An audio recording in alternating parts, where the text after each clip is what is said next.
যাবে। ভাইরা আমার, মুরব্বীরা আমার, জওয়ান যুবকেরা, ছেলেরা, বাচ্চারা, একটা লজিক বোঝেন। ছোট্ট একটা লজিক। আমাদের মেদিনীপুরের মানুষ লজিক বুঝতে ভালোবাসে। এরা লজিক্যালি কথাকে পছন্দ করে। দেখি কজন ধরতে পারে। একটু মনে নিকুতি হলে হবে না, কিন্তু মনে করুন আপনি এখন বাজারে গিয়েছিলেন, মেদিনীপুর রাজা বাজারে যখন গেলেন, এই সময় তো ইলিশ মাছ পাওয়া যায় না, কিন্তু রাজা বাজারে বেশ বড় একটা ইলিশ মাছ আছে। এবারে আপনি দেখলেন বোম্বে থেকে ছেলে এসেছে ঘরে, কি খাওয়াবো বেটাকে জান খুলে, তো বড় ইলিশ মাছটা ব্যাগে নিয়ে নিলেন, মোটরসাইকেল ছুটি আসছেন, তাড়াতাড়ি যাই, এটা ভেজে একসঙ্গে খেতে বসবো সবাই। তো ইলিশ মাছটি ভালো করে সুন্দর করে পিস করে আপনার স্ত্রীকে বললেন, আজকে সবাই মিলে একসঙ্গে খাবো, তাড়াতাড়ি গোসল করে নেবে। তো সবাই মিলে খেতে বসবেন। স্ত্রীও দেখছেন তো ছেলে এসেছে, তার স্বামী এত বড় ইলিশ মাছ এনেছে, কত আনন্দ করে উনি তখন সুন্দর করে মন দিয়ে রান্না করেছেন। রান্না করে ইলিশ মাছের পিসটা একদম পাতের উপরে, ভাতের উপরে সাদা সরু চালটা ছিল, ওই চালটা বার করেছে, আজকে ওই চালটা করি দিয়ে রান্না করে পাতে রেখেছে। এবারে ওই যে প্লেটে স্টিলের থালাতে ভাত খায়, বলছে না আজকে যখন স্পেশাল মেনু, তো স্পেশাল থালাতেই খাবো। আলমারি থেকে সব বড় বড় কড়ি সাদা সাদা থালাগুলো বার করেছে। পরে কি করে না বলে, সাধারণত হয় না। আমরা সামাজিক মানুষ, আমাদের মধ্যে একটা খাসলাত আছে, আমরা করি। তো করার পর এবারে মাছ দিয়ে আপনার কাছে পরিবেশন করেছে, সবাই বলে বসেছে, খেতে খুব খুশি। হ্যাঁ গো কচির মা, তুমি কিন্তু দেরি করো না, তুমিও এক মুঠো ভাত নিয়ে আমাদের সঙ্গে বসে পড়ো। সবাই মিলে একসঙ্গে খুশিতে খায়। স্বামী খুব আনন্দ, খুব আনন্দিত। প্লেটটা তুলে দেখছেন, তাই তো এ পাশে থালাটা কি ভালো করে ধোয়নি, পাশে তো কি লেগে আছে জানো, সাদা ধবধবে থালা, কিন্তু এক ফোঁটা কিছু একটা নোংরা লেগে আছে।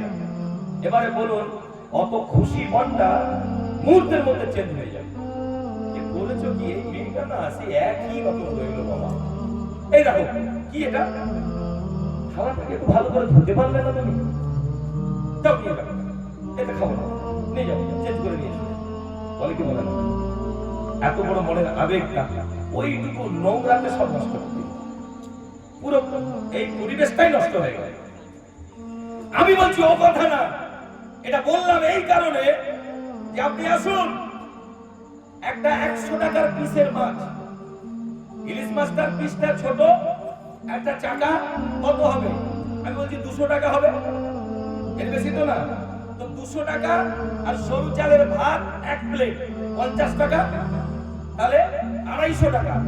250 টাকার জিনিস আপনি যাতে রাখবেন, 250 টাকার মূল্যের কোন জিনিস, খাবার জিনিস আপনি যাতে রাখবেন, ওই জায়গাটা আপনি চকচকে খুঁজছেন, সাদা খুঁজছেন, পরিষ্কার খুঁজছেন। এক ফোঁটা নোংরা থাকলে 250 টাকা মূল্যের জিনিসটা রাখতে আপনার কষ্ট হচ্ছে, রিফিউজ করছেন, যাও নিয়ে যাও, এতে আমি খাবো না, এতে আমি রাখবো না। এই 250 টাকা মূল্যের খাবার যদি রাখার জন্য পরিষ্কার পাত্রের দরকার হয়, এক ফোঁটা নোংরা যদি সহ্য না হয়, তো আমার আপনার আল্লাহ, মহান মহিয়ান আল্লাহ, তার ঈমানি নূর আপনার কলিজার ভেতরে যে দেবে, আল্লাহ আপনাকে দেখবে, বান্দা আমার ঈমানি নূরকে যেখানে রাখবো, ওই জায়গাতেও যদি এক ফোঁটা নোংরা থাকে, তো আমার ঈমানি নূর কত মূল্যের নূর, এটা আমি কি করে রাখবো? তোর কলিজা যখনই পরিষ্কার হবে, আমার ঈমানি নূর দিয়ে তোর অন্তরটাকে আমি আল্লাহ উজালা করে দেবো। যদি বলা যাবে না, না দেখবে,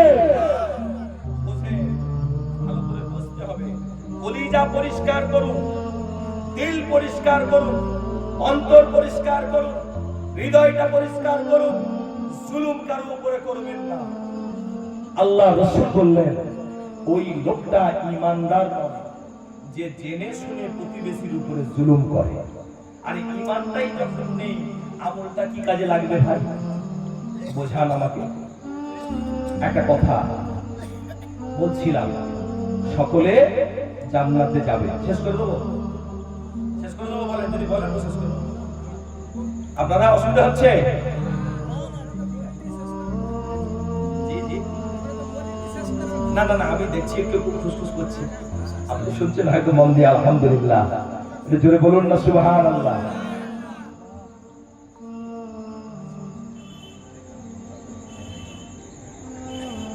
একটু বলি 10টা মিনিট অসুবিধা হবে না ইনশাআল্লাহ। আসুন ভাইরা আমার, মুরব্বিরা আমার, এই সময়ে, বর্তমান সময়ে আমি যেটা বুঝেছি, বিভিন্ন জায়গায় আল্লাহ নিয়ে যান আমাকে। আমার আল্লাহ তো মক্কা মদিনা শরীফ থেকে ঘুরিয়ে আনলেন, সেখানেও দেখলাম অনেক কিছুই দেখলাম, সব কথা এখানে শেয়ার করা যাবে না। এই ভারতবর্ষের বিভিন্ন জায়গাতে আল্লাহ আমাকে নিয়ে যায়। বাংলাদেশে প্রতি বছর আমি যাই একবার করে, সে পরিবেশও আমি দেখেছি, আল্লাহ আমাকে নিয়ে গেছে।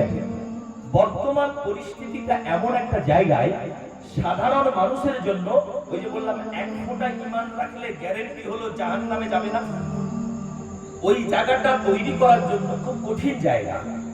আপনাকে অনেক কথা বলবে, কোরআন থেকে বলবে, হাদিস থেকে বলবে, সব আপনাকে বলে খাইয়ে দেবে, আপনি তো বুঝবেন না, আপনার তো এলেম নেই, জ্ঞান নেই। একটা কথা বুঝবেন, ঈমান যদি কেউ আপনার খায়, কে খাবে? কোনো ডাকাত খাবে না, কোনো জুয়াখোর খাবে না, কোনো মদখোর খাবে না, কোনো চোর খাবে না, আমার মতো মৌলবি খাবে। যদি বলেন কেন, আমি শোনেন, আপনারা ভুলে যাচ্ছেন, একবার খেয়াল করুন। হযরত আদম আলাইহিস সালাম মা হাওয়াকে গন্ধমটা কে খাইয়েছিল ভাই? শয়তান। শয়তান কি শয়তানি বেশে খাইয়েছিল? তার ফেসটা কি ছিল? মানুষ না, আল্লাহর ওলি, একদম জুব্বা টুপি, বলুন হুজুর, জুব্বা টুপি, দাড়ি, পাঞ্জাবি পরে কাঁদছে, আহা আপনাদের কল্যাণ আল্লাহ রেখেছে এর মধ্যে, তোমরা বুঝতে পারোনি বাবা, যদি খেয়ে নাও অনন্তকাল বাঁচবে। আল্লাহ পরীক্ষা দিচ্ছে, আল্লাহর পথে এসো, আল্লাহ খুশি হয়ে যাবে। দেখুন, বেঈমান করাবে, খারাপ কাজ করাবে, নোংরা কাজ করাবে, ডাকছে কোন দিকে? আল্লাহ। আল্লাহর দিকে না ডাকলে তো এইগুলো যাবে না। কেউ যদি বলে জুয়ার দিকে চলো, ও জানে ওটা খারাপ, কিন্তু যখন বলবে আল্লাহর দিকে এসো, তখন জানে আসলে ওই খাবে। কথা বুঝতে পেরেছেন?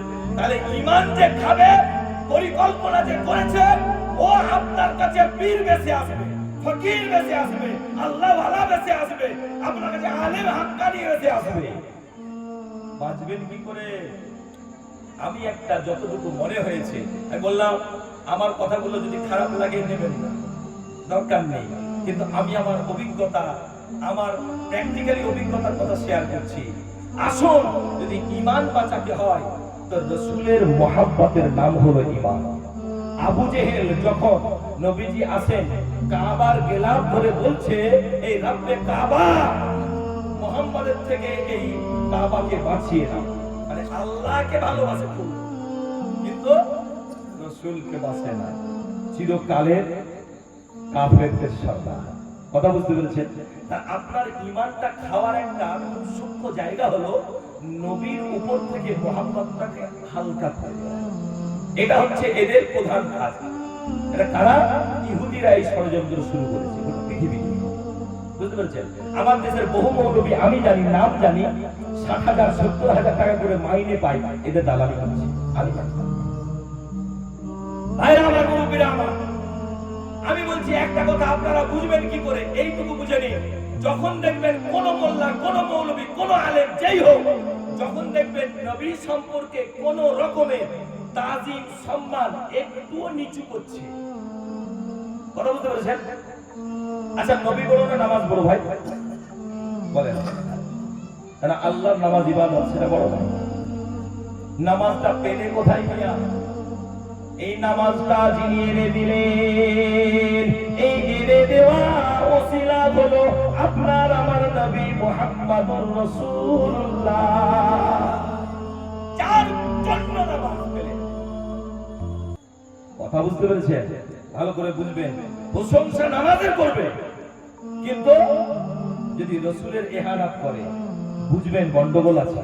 কথা বলবেন, যেখানে রাসূলের মান একটু হানি করবে, ওখান থেকে চুপ করে জবানটা বন্ধ করে সরে আসেন। কিছু বলতে গেলে কিন্তু আপনি জড়িয়ে যাবেন, আপনার মুখ থেকে ফসকে কোনো একটা রাসূলের শানের খেলাফের কথা বেরিয়ে যাবে, বাস ঈমানটা গেল। রাসূলের বেয়াদবি আল্লাহ পছন্দ করে, সব করবে, আপনাকে সব মাফ করে দেবে, কিন্তু রাসূলের বেয়াদবি আল্লাহ পছন্দ করে না, ওটা মাফ হবে না। ওটার জন্য আল্লাহ একেবারে আপনাকে ধ্বংস করে দেবে, নষ্ট করে দেবে। সুতরাং একটা জায়গা হলো রাসূলের মহব্বত করে রাখা, আর রাসূলের শানের খেলাফে যদি কেউ কিছু কথা বলে আপনি জানেন না, আপনি সরে আসেন, বাস দেখবেন ঈমানটা অন্তত বাঁচাতে হয়।